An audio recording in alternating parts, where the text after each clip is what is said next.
Hey friends, Dave Paulides, Canadian Missing Project. This is the executive producer of the show, Huck L. Berry. Huck is a Great Pyrenees. He's a good girl. He's a good girl. He is a good pup. She's 4 years old. And Great Pyrenees have two coats of hair on them. An inner coat and an outer coat. And this is shed time. And she is shedding big time. It's part of life with a great dog. And one of the things, I know I've had dogs in the past that really didn't like being brushed. Oh, does she love being brushed? That's like one of her fun times. All right, before we get into two cases today, yes, two missing person cases, I want to read to you something about ticks. This is the time of the year where we go into the woods and ticks are prevalent. They are nothing to play games with. This came out from National Park Traveler. And it said, ticks likely to cause more issues at national parks in the Northeast and the Midwest. Not entirely true. Yes, the East and the Midwest are having huge problems with ticks, but they're migrating west. Last year, 2 years ago, I was hiking with a friend of mine who's from Montana and said, yeah, you know, I've hunted, I've been all over, I never have a problem with ticks. We went into an area trying to find a tough place to get to. And we went through some big bush, and we came out, and for some reason, 3 ticks were on him. And he was stunned. Yeah, needless to say, we stripped down and made sure they were all gone, but not to play games with. This is the article. Recent findings show that 50 to 60% of ticks in the U.S. now carry Lyme disease bacteria, meaning they may cause more problems for summer visitors to national parks this year. All right, Lyme disease is nothing to play games with. It is very serious and you need to get to a doctor. If you have a tick on you and you start feeling ill, you get to a doctor right away.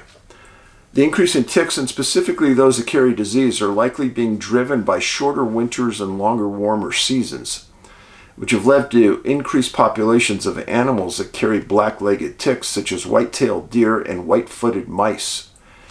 Quote, it's really bad, ticks everywhere and in most places in the Northeast. It's really spreading like wildfire, as they say, and that's not an exaggeration, said Michelle Shimon-Poor, co-director of the Tick-Borne Disease Center at Binghamton University. Parks in the Northeast and Upper Midwest are particular hotspots, according to the findings. Of the approximately 500,000 new cases of Lyme and other tick-borne diseases reported each year in the U.S., 95% of them occur in these areas of the country. The National Park Service survey data for 2023 showed that most parks, especially in the eastern U.S., considered themselves at high risk for tick-borne disease. About half of the parks monitored ticks. Many parks said they maintained employees and encouraged visitors to use repellents and protective gear. And the survey also showed in previous years, on average, employees discovered at least 1 tick attached to their body and more than 4 ticks crawling on them. Now, when you want to get the right advice, you go to the source that deals in that specific area. And what I mean by that, you want to find out what repels ticks. You go to the people who are the most susceptible by being around them. People that clear grasses in parks, people that clear bushes in parks, people that trim bushes in those areas. Those people know what repels ticks. I am not paid by this company. I don't endorse this company. But I'm telling you, it was unanimous. There's only one thing in their minds that repelled ticks all the time. They said, Dave, it's probably horrific for you, But it is what it is. It's called odorless permethrin, Permethrin. And everybody said it was this brand. It's called Sawyer.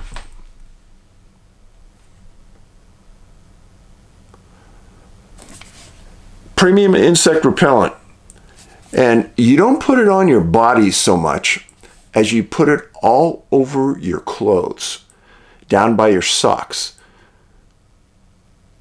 by your neck. Now this brand is just 100% permethrin. Repels against mosquitoes that may carry Zika, West Nile virus, dengue, chikungunya, and yellow fever. Shake well. Again, the brand. Now, you can put this on you, and I know some people do.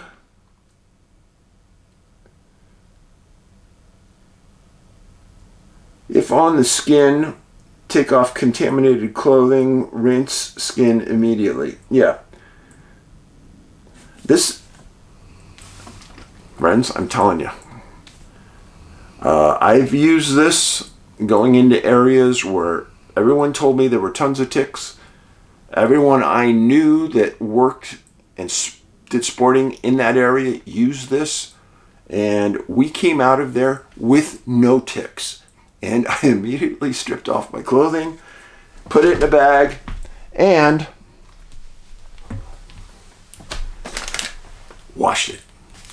But I'm telling you, I'm not, again, I don't sell this product, nothing related to it, but I would hate you to get a tick embedded in you, in your hair, someplace. It's horrible. That is why you take precautions. All right. Ticks, that's one bug that I just, gives me the creeps. Oh yeah, no, I found them on my clothes before, and I forgot where I was, but I was driving along and I looked down and on my arm there was one crawling on my shirt.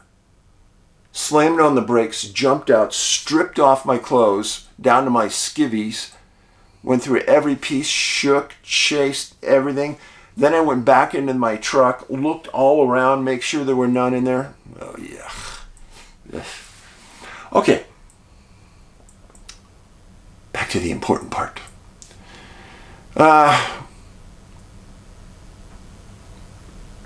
Geologists. We've talked about them in the past. They're very close to being a subgroup of the missing. And why geologists go off on their own into the wildland places of wilderness areas, private property, and they do exploration. That's what they do. Well, a man named David Perry, Dr. David Perry, PhD geologist from Rochester, New York, went missing August 9th, 1969. Now stop. Some of you don't seem to understand the significance of looking at older cases. Please hear me out. The way you establish trends, cluster zones over time, is by studying history. And if we go back in time and show that something was happening 200 years ago versus something that's only been happening the last few years, if it was the last few years, we might say, oh, it could be just technology related. Maybe we have some type of advanced technology that's doing A, B, C, D.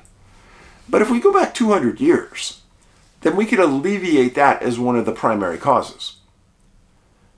There's a multitude of other things as well, but studying history is mega important. Now, he was employed by a company called Molybdenum Corporation. Molybdenum. What is that, you say? We're going to get to that. It is element 42 in the periodic table of elements, and it is used to make steel stronger and make super steel. And he worked for the company for several years. And part of his work would be traveling to Wyoming, which is where this was found, and going way back where other people wouldn't go to find this in the rocks and the ground, etc. And he always traveled alone. He had been to Wyoming many times in the past, traveled the area many times in the past, always went out alone. Well, in early August of 1969, he was planning for one of these trips again. And the chief engineer for the company was a man named Dan Bryant. And Dan lived in Colorado. And then the doctor went to Dan and explained a strategy for this summer that he was going to go back into this area of northwest Wyoming. And he was going to search that area looking for the element. He said he would enter the wilderness just east of Yellowstone National Park, park his vehicle, and hike in and search somewhere between 4 and 5 days. He parked his vehicle 38 miles from Cody, Wyoming, near the mouth of the Ashawua Creek. And Dave, where is Ashawua Creek? Well, there you asked, Ollie. So, Montana border.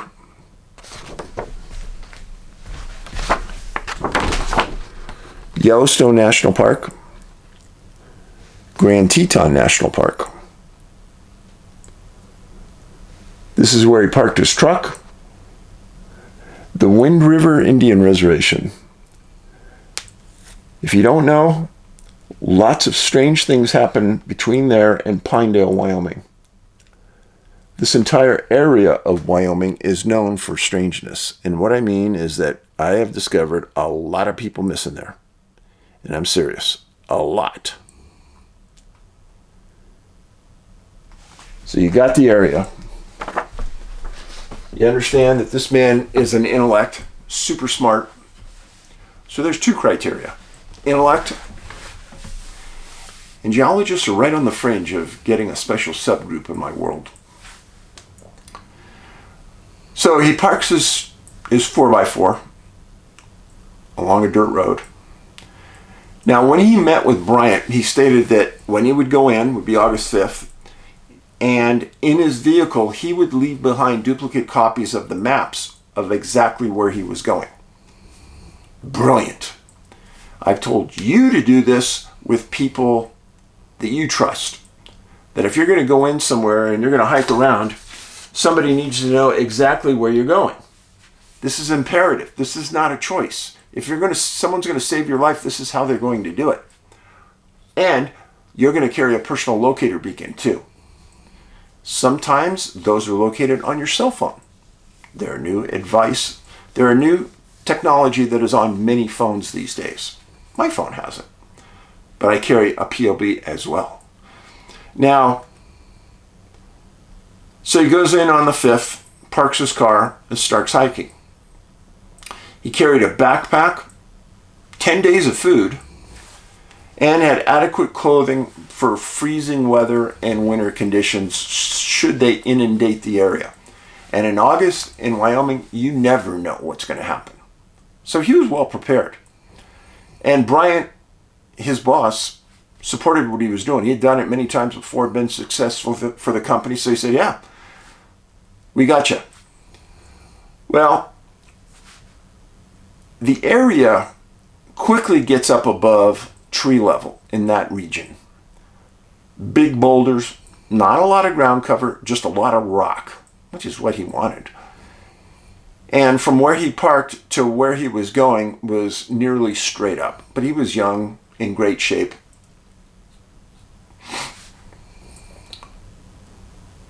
Well, on August 9th, he didn't come out.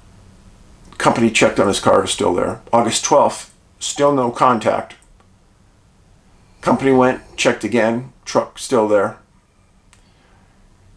They check on August 18th. Company still had no contact from him. His vehicle was still there. And the company decides, through their brilliance, not to contact the sheriff and tell him that there's a missing person.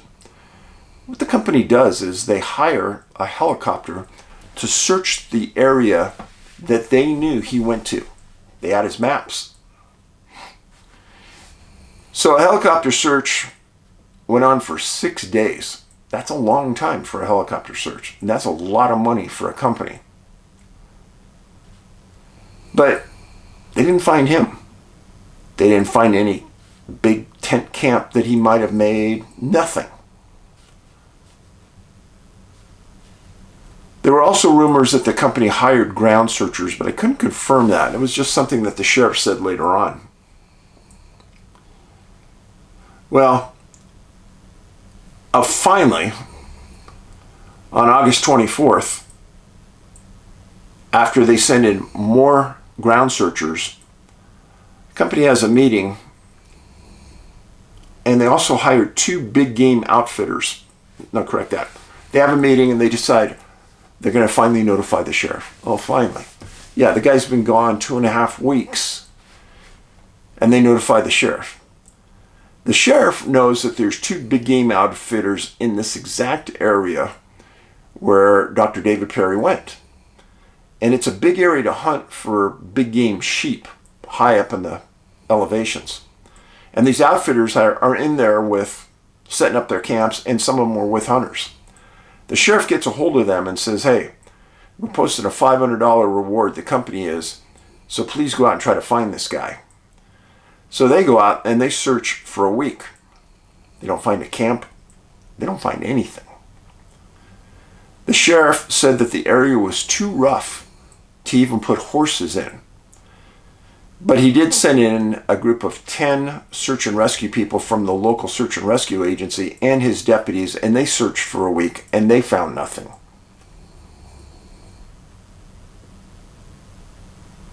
The sheriff said that there are giant boulders in this area. It's a big giant boulder field.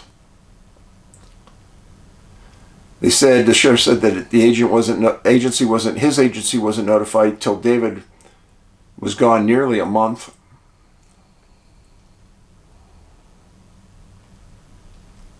David's company made a huge mistake. They didn't notify the sheriff quicker. And why do I say that? Because the sheriff has resources and knows people that are in areas that the company didn't know, meaning these outfitters. These outfitters know that area better than anyone else. They live there for a couple months out of every year. The idea you're not going to want them involved in the search is ridiculous. Well, on November 16th, all searches for David were terminated because the weather turned to snow, snow turned to blizzard, blizzard pushed everybody out.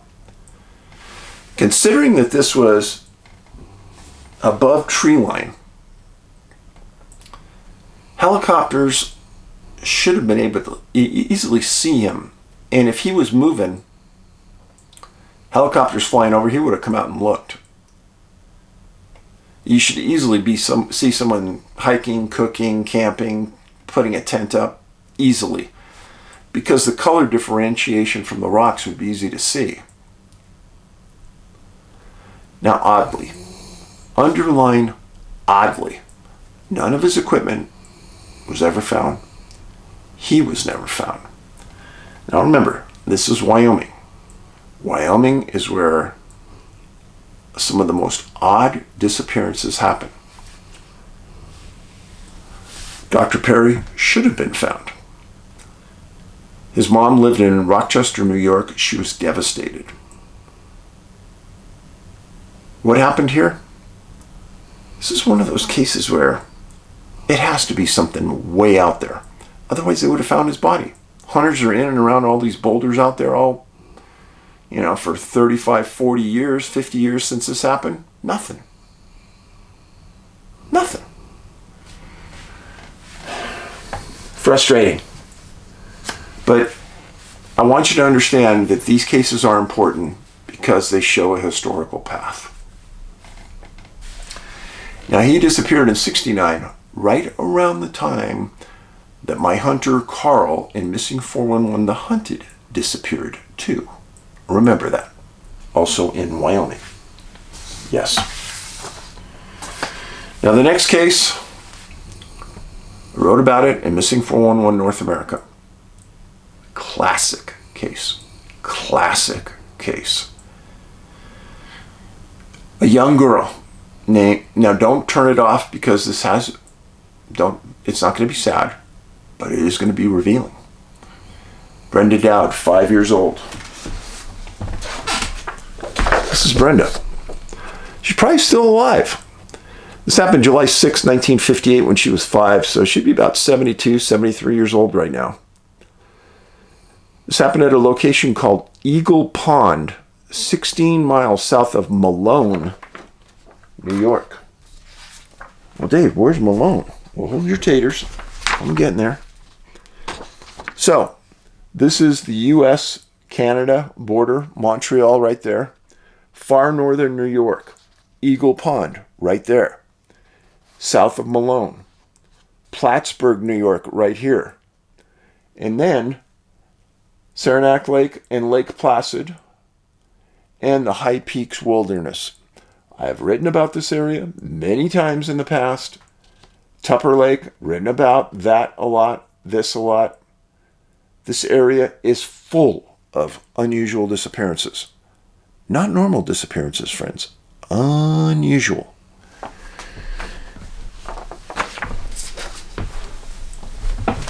And I don't exaggerate that.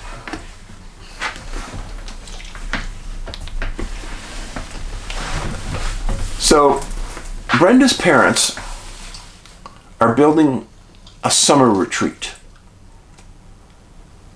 next to Eagle Pond. Eagle Pond is a relatively small body of water, say 3,000 feet by 1,500 feet. It's on the western end of Titusville State Forest. Lake Placid and the High Peaks are just south, like I showed you on the map. The Douds, while they're building their retreat on Eagle Pond, Brenda was hanging around, playing in the dirt like kids do, having fun. Now this area does have bear, mountain lions, tons of deer, a lot of wildlife out there. Well, and for that reason, if you're a young family and you're doing what the Douds are doing, let me make a recommendation to you right now. Sometimes dogs are better babysitters than parents. And what I mean by that is a dog will keep all bad animal life away. A bear comes around, Huck would go nuts. A mountain lion comes around, Huck would go nuts. Any dog would go nuts and keep the wildlife away, which is what you want when you have small kids. You don't want a mountain lion or a bear coming around. No way. Think about getting a dog if you're a young family and you have a place in the woods. So it's in the afternoon on July 6th, warm day. They notice Brenda's not around. So the husband and wife start searching. Search for about an hour, calling her name, screaming for her. No answer, no response. Odd, they thought. So what they do is they call the Forest Service, they call the state police, and they call some friends that they had that lived locally nearby. And everyone starts responding. And right away, the first responders got extremely concerned because she wasn't within earshot. They couldn't find her within an hour, and they weren't finding any tracks leaving the area. So what they did is they immediately called for 150 National Guardsmen that were actually training within 20 miles of there. And the agencies had bloodhounds that were responding. And before the searchers in mass got into the field, the bloodhounds got out there. And to their utter surprise, they didn't pick up a scent. Wow, Dave, that's weird, huh? Yeah, that is weird.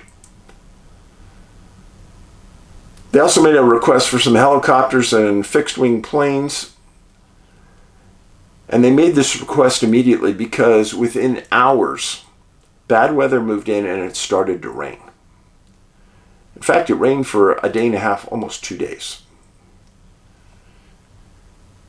That first day that they got help, the response was minimal. Some volunteer fire departments came in. Second day, the searchers got more and bigger teams together, and they started a search on a grid. Now, this area is probably what you would think of might be remote, but Malone, a good-sized, decent-sized city, isn't that far away, and you have resources there, which is good.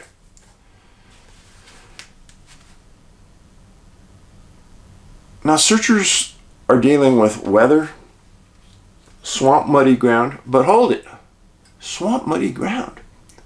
They should be able to find footprints and tracks there and track it easily. Oh, but they weren't finding that, which confused them. First full day of searching, nothing. Second full day starts. And two searchers were working their way through a swampy area. Other searchers were probably thinking, these guys are nuts. Some 5-year-old girl isn't going to be walking up to her waist in swamp. They work their way through the swamp, and then they have to go up over a ridge, and they're going back the other side, and they're going through another swampy area. And they're about 2 miles, the way the crow flies, from the parents' camp. And as they're walking along, they see Brenda sitting on a little patch of ground in this swampy area. They almost couldn't believe what they were seeing. Now, this is what the July 9th Bradford-era newspaper said. Quote, "The men found her in a swampy area 2 miles from her parents' camp at Eagle Pond. And to get there, she had to cross a ridge and negotiate a swamp." That's what the article said. Now, you have to remember that airplanes, helicopters, canines, they couldn't find Brenda. But 2 men digging through a swamp find her in an area that nobody would ever think that she would be in. Searchers describe Brenda as being badly scratched with many insect bites. Now remember this. This area had rain for a day and a half. Why isn't she hypothermic? Think about that while I tell you this. The Newburgh newspaper ran a story on July 8th in their late edition. It said, quote, "She had seen 3 bears. 2 were asleep and 1 was awake. But she was awfully disturbed about her shoes and what her mother would say. Brenda had lost them along with her blue shorts and blue blouse. She was found wearing just panties." Hold your taters, friends. Hold on. First of all, I have never met anyone that has walked through the woods and walked up to a sleeping bear, unless it was wildlife research going into a den. Walking up onto a bear sleeping on the ground?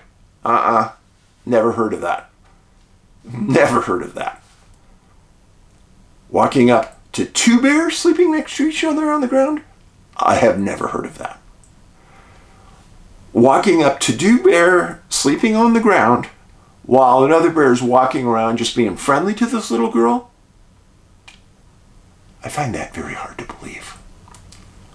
But you know what? I've written about stories before where young kids have said, "Oh, a bear kept me warm all night." Yeah, in my books. Or, "I walked with a bear for a while." Okay. Believable? I don't know. The story seemed too consistent to be fabricated. 2 kids wouldn't know each other to say this. Well, the area of far northern New York where this happened has experienced several children that have disappeared under very odd circumstances. Very odd. Now let's remember the profile points because this is important. point of separation, the parents lost contact with Brenda and something happened. There was water everywhere, specifically around her. It was falling from the sky, but she was in a swamp. Dogs can't find a scent, can't track. No tracks were found. Weather, rained for a day and a half. Missing clothes and missing shoes. Now, the odd thing about that in my mind, searchers never found them. True. Now, how could that be? Searchers usually do find these kind of things when people start stripping clothes.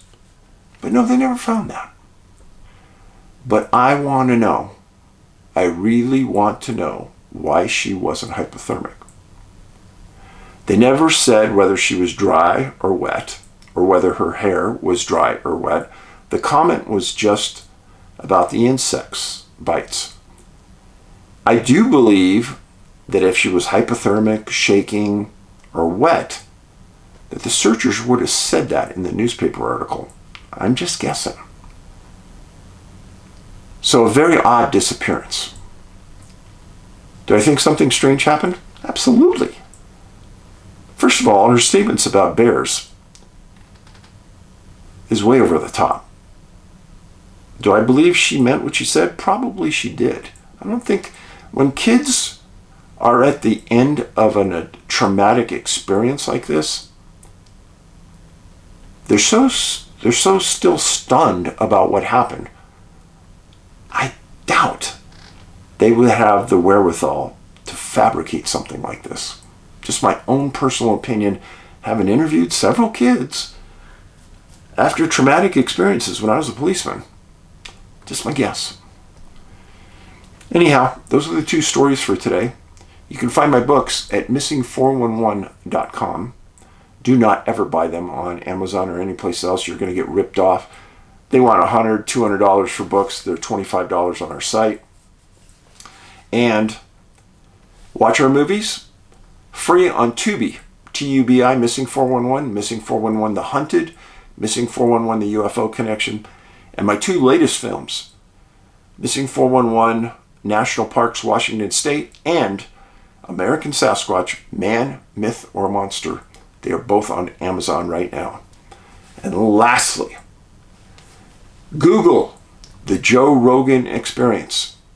Put in YouTube, Joe Rogan Experience, and you will find a list of all of his videos. And if you scroll down, you will see David Paulides' interview with Joe Rogan. I want you to watch it. I want you to watch it. You are greatly appreciated. Huck and I wouldn't be here without you. So be kind. When I do an interview with people, I recently did one with Joe Hauser. I always want to extend kindness because I know people sometimes get very nervous in front of the camera. And when I was with Joe, even though we're best friends, I'm always kind to people that are on camera, no matter who it is. And that's another video that you can watch that I just recently did. If you look at the screen, on the bottom left-hand side, there's that little Can-Am logo right there. If you click on the Can-Am logo, it'll take you to all of my videos. 900 plus videos. I want you to have a good summer. I want you to be safe, and I want you to be kind. Kindness is free, and you may make somebody's week. Paulides out.